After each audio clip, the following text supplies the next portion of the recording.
Saat Farkı'ndan merhabalar. Her hafta farklı ülkelerden, farklı milletlerden konuklarla bölgesel ve küresel gelişmelere dair farklı perspektiflere yer vermeye çalışıyoruz. Bu hafta İtalyan akademisyen ve yazar Valeria Giannotta bizlerle. Kendisi uluslararası ilişkiler ve özellikle Türk dış politikası çalışıyor. Uzun yıllar Türkiye'de yaşayan ve farklı üniversitelerde de öğretim üyesi olarak görev yapan bir isim. Türkiye'nin son 20 yılını anlattığı Erdoğan ve Partisi isimli İtalyanca olarak yayınlanmış bir de kitabı bulunuyor. Halihazırda Merkezi Roma'da bulunan Uluslararası Politika Araştırmaları Merkezi, Türkiye Gözlemevi Bilimsel Direktörü. Bugün stüdyo konuğum hem biraz İtalya'da son haftalarda yaşanan siyasi krizi konuşacağız. Draghi'nin istifası sonrası İtalyan siyasetine biraz masaya yatıracağız. Hem de kendisinin de özellikle yakından takip ettiği ve üzerine analizler kaleme aldığı Türk dış politikasına dair Rusya'nın Ukrayna işgali sonrası Avrupa, Türkiye-NATO ilişkileri, Türkiye'nin Batı ile olan ilişkilerini konuşmaya çalışacağız. Elimizden geldiğince, vakit yettiğince. Welcome, hoş geldiniz stüdyomuza. Hoş bulduk. Thank you very much. Thank you very much for joining my program. It's very nice to see you here. Thank you for the invitation. Davet için çok teşekkür ediyorum. Ben teşekkür ederim. Tekrar hoş geldiniz. Well, Dr. Valeria, I would like to start with some Italian politics. Wow. Italy's Prime Minister, former European Central Bank Chief Mario Draghi recently resigned after months of political turmoil. So first of all, could you please tell us what is happening in Italy? What happened to Draghi? Well, this is a very hard question because each of us would like to understand better, as it seems that there was no rationality behind Mario Draghi's resignation, but just sort of personal interest and personal caprice by our former Prime Minister Giuseppe Conte, who is currently the head of five-star movements. And it seemed that he did not really digest that he had to leave the power to 1 year and a half ago and give the baton, the witness, to Mario Draghi. So the casus belli basically was related to an incinerator that he was supposed to be located close to Rome. So the five-star movements, just based on some environmental issues, they rejected the government proposals. And beside that, there were some other sort of opposition to some financial and fiscal policies that the former government put on the table. So the first scratch happened between Giuseppe Conte and Mario Draghi. And a sort of political turmoil occurred. In the first step, Mario Draghi went to the president, Sergio Mattarella, and he wanted to resign.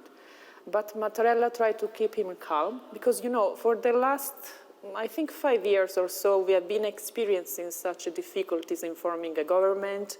We had elections just in 2017, and it was a coalition government between five-star movements and League at the first stage. Then, again, some crises erupted and some other coalitions came out.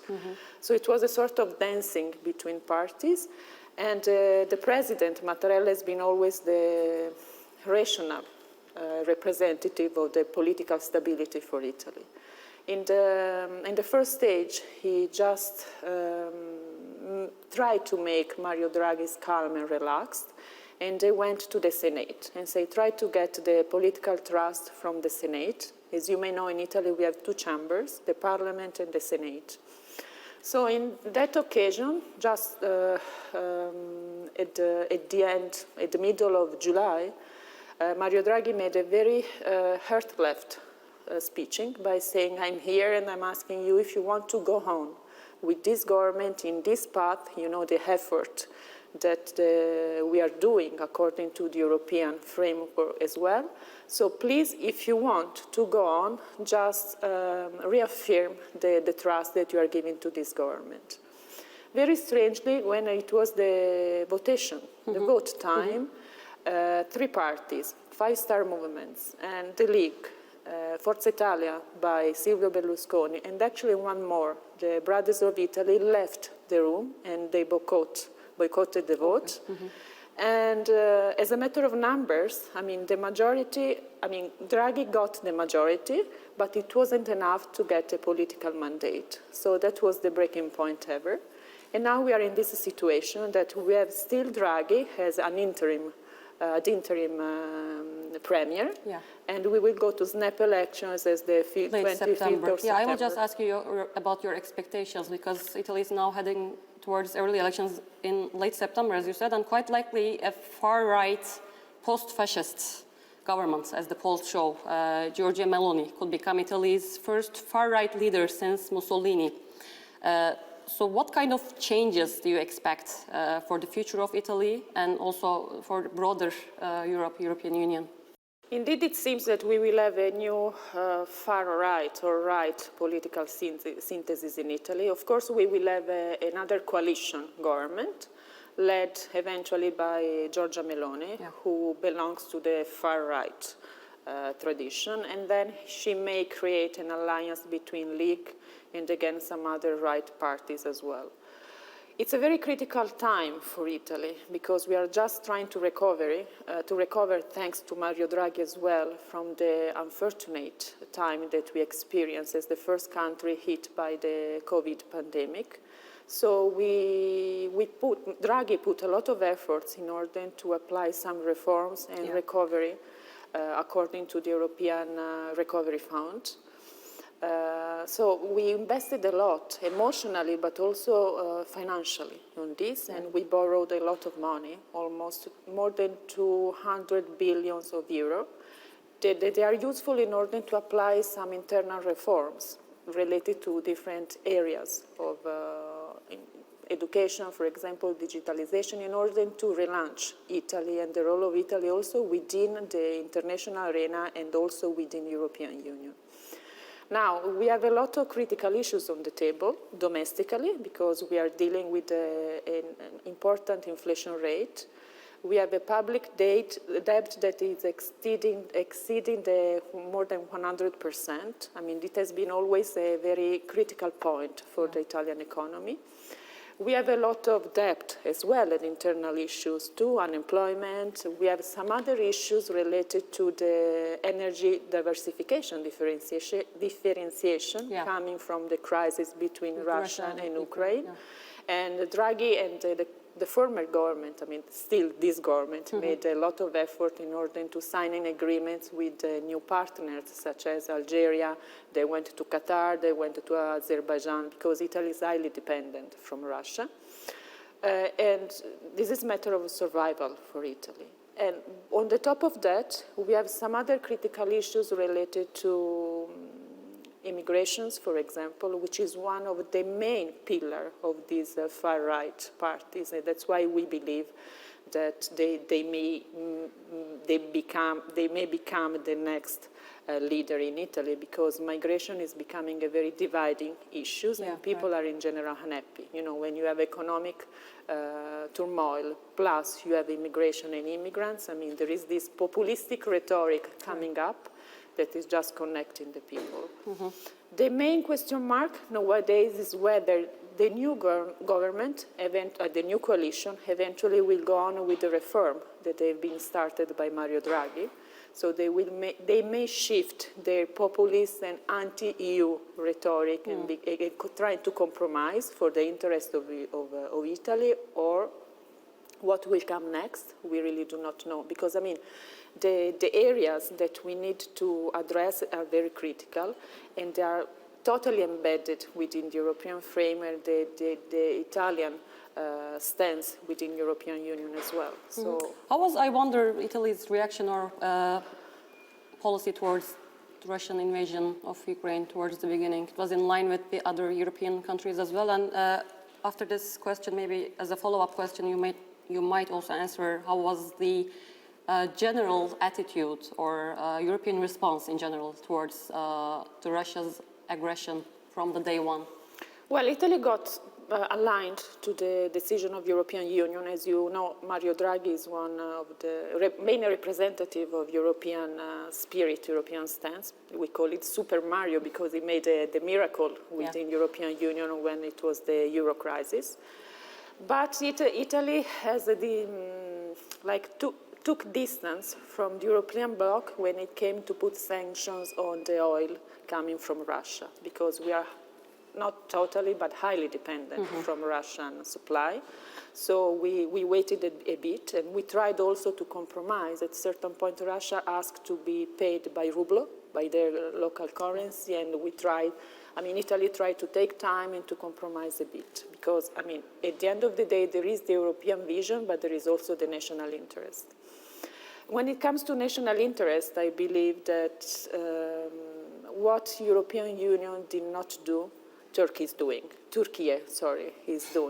trying to keep the channels open between the two warring parties, such as Russia and Ukraine, while European Union took just a very strong stance position against Russia, putting sanctions and just cutting any sort of attempt of dialogue by adopting a pro-Ukraine stance. While I do believe that in such a crisis, in order to have an effective mediation, you should keep the channels open. I mean, you should listen also to the legitimate requests, if any, of the bad guy that is involved in the conflict. This does not mean that we need to justify any invasion, any aggression, but I think mediation and negotiation comes through compromise, right? And not just through selling weapons to one side without putting on the corner, putting extra pressure on the other side. Because anyway, all the European Union is highly dependent on Russia supplies. It comes Germany and it comes all the other countries. We are not producing any source by ourselves. Yeah. So the first supplier has been always Russia. So it's sort that I think it's like we neglected this fact for such a long time until the problem erupted. Then we realized that European Union was a sort of sleeping on certain issues as well. Mm-hmm. You touched upon Turkey's role, mediating role, and I know that you've been writing a lot about Turkey's role during this crisis as well. So I would like to ask you particularly Turkey's role during the crisis. And you know, Turkey's relationship with the West have had a lot of ups and downs over the years. How do you think the Russian invasion has been changing these relations now, or let's say European attitude towards Turkey? And because I have been also reading a lot of analysis on Western media saying that West should make peace now with Erdogan, and West now needs Turkey more than ever. So what do you think, how this invasion, this Russian aggression has been changing the Western attitude towards Turkey in general? But I do believe that concretely, the West made already peace with Erdogan and with Turkey in the way that the diplomatic traffic that we have been witnessing in Ankara, most of the diplomatic and European delegation came to Ankara, right, or they met anyway, proves the critical role of Turkey. Like Turkey is the main interlocutor between the two warring parties, as I said before. Of course, Turkey has taken a sort of pro-Ukraine neutrality by condemning the Russian invasion, but also tried to balance, to make a balance between the protection of Turkish national interest and Turkish protection, the protection of Turkey relations with Russians and Ukrainians. And of course, this is a sort of privileged position, privileged stance that Turkey and Erdogan are playing very well, I think, in the eyes of international community. The West, according to my understanding, needs Turkey now more than ever when it comes to the energy issue, for example, because Turkey plays the role of a hub, energy hub, right? So it convoys the gas and the energy coming from Azerbaijan, the southern corridor, and then it goes directly to Europe through the TANAP, and it becomes TAP when it goes to Italy, but also it takes the gas coming from Russia as well. So it's one of the main interlocutors that European Union needs. And of course, European Union, when it comes to Europe, has this sort of facilitating relations with Europe, because there are some institutional constraints as well. We shouldn't forget that Turkey is a candidate member still, yes, to join the European Union. So there is an accession process that they are still alive, despite many difficulties and despite many claims by the European Parliament that we do not have to talk or everything is frozen, but it still exists. Do you think, by the way, it's going to accelerate the whole process now during the crisis? It will accelerate this process? I think the accession process, when personally will be yes. I really would like to see an acceleration because I honestly believe that related to the accession process, there are some mistakes made by Europe as well, like accepting Turkey, starting the negotiation in 2005, just after the accession of Cyprus as the whole representative of the island within European Union, of course, has created a lot of dysfunctionality. So the negotiation has started as a dysfunctional negotiation, right? Because out of 35 chapters, around 17 are just blocked by the veto of Cyprus or related to the Cyprus issues as well. So I do believe that the accession process will be like this until the Cyprus issues will be unlocked. But we can accelerate and we can warm up the relationship based on some other technical aspects. For example, energy supplies, by accelerating the visa liberalization of Turkish people towards Europe, which is still one of the main conditions related to the immigrant issues as well, by updating the customs union. At the end of the day, Europe is one of the main partners, according to trade for Turkey, and Turkey is one of the main partners for European Union as well. So we need this, if you think in real political terms as well.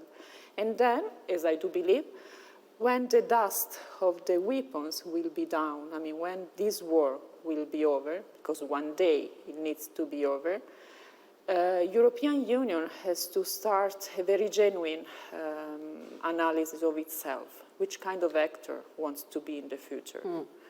And in this case, which kind of relations wants to have with Turkey?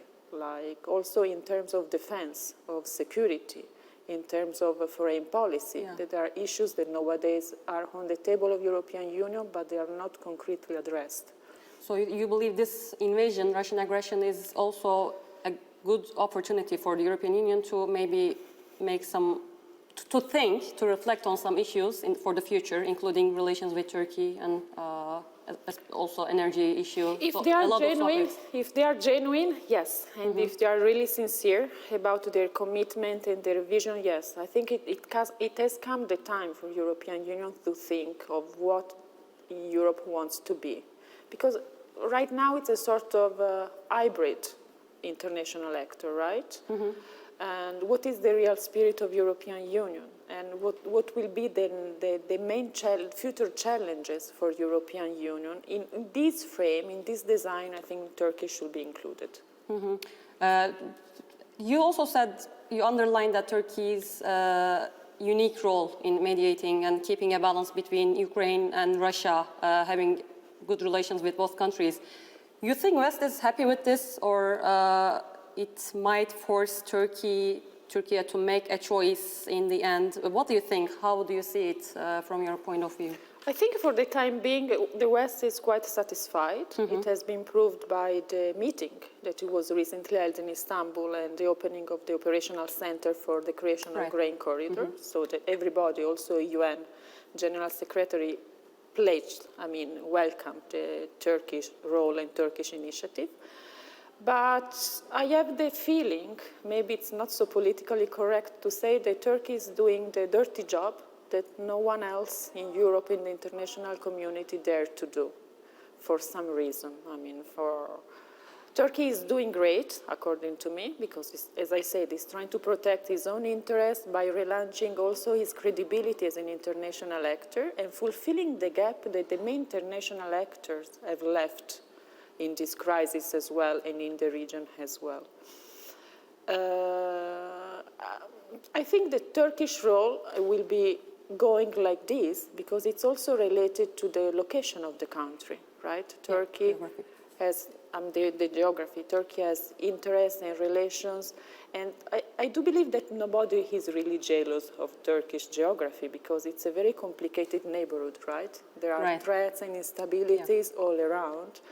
But in somehow, the Turkish government are doing its best in order to keep, and in order to avoid any spillover effect also in terms of stability for the domestic affairs and for the whole country. So I think, I mean, yes, they should be thankful to Turkey, at least in this, for the time being, for the role that Turkey is playing. And also, I think it's a role that Turkey can play thanks to the personal connections of the government, of the President Erdogan, with both Putin and Zelensky at the same time. So it's keeping the personal agenda very alive. And of course, behind there is diplomatic activities, public or not so public, that they've never stopped. Okay, Dr. Valeria, we have only 2 minutes left, I think, or almost. We are almost done. I want to also talk about your book, but probably next time. You have a book on Turkey's foreign policy, Erdogan's leadership as well. Are you planning to publish in Turkish as well? Because a lot of Turkish readers would love to read it, I believe. Briefly, I will say inshallah. Okay, umarım inşallah en kısa zamanda Türkçe olarak kitabınız yayınlanır. Tamam, teşekkür ederim. Ben çok teşekkür ediyorum katıldığınız için. Görüşmek üzere. Davet için ben de çok teşekkür ediyorum. Çok teşekkür ederim. Tekrar görüşmek dileğiyle. Evet, bu hafta Saat Farkı'nda İtalyan akademisyen ve yazar Doktor Valeria Giannotta'yı ağırladık. İtalyan siyasetini biraz konuştuk. Eylül ayının sonunda yapılması planlanan seçimleri biraz konuştuk. Türkiye ile Avrupa arasındaki ilişkileri biraz konuştuk.